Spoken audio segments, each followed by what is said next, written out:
What's going on, you all? Bezos is now floating in the air. Not space. I would like to point out he's floating in the air. This isn't groundbreaking. It's old news. It's a played out story. It's just a private rich guy now doing it instead of your government. And what are they doing actually? Well, the same thing we've been doing since the space program began.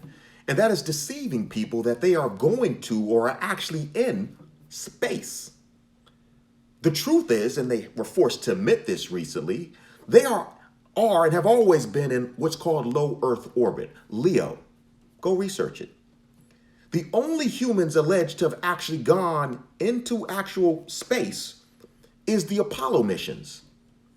And NASA's official word on why no one has been back to space is they lost the data on how to get there. And I'm not saying that as a joke. That's actually what they said. Oh, and this one, they don't have the money.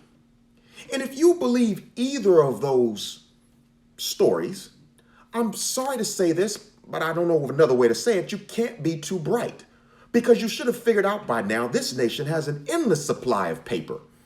And when they've done taking all of yours, they simply print more. We have to fix our critical thinking.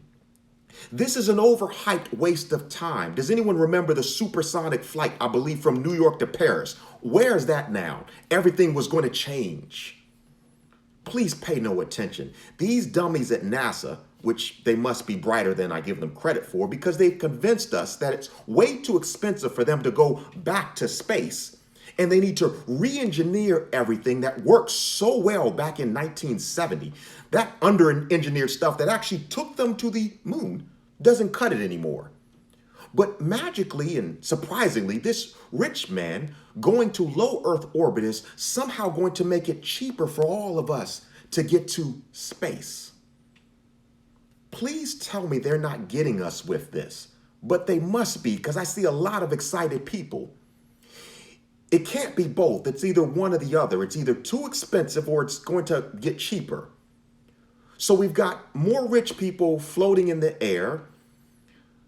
Just another distracting day in the Matrix. People are all caught up in that as if it's a story. The truth is this, folks. We are just as stuck in this fishbowl as we've been since God put us here, until Christ comes back one day and rolls back that ceiling called heaven like a scroll, according to the word of God. And yes, it is written just that way, not believed, but written. Buy that truth, and please stop being deceived by the show. God bless.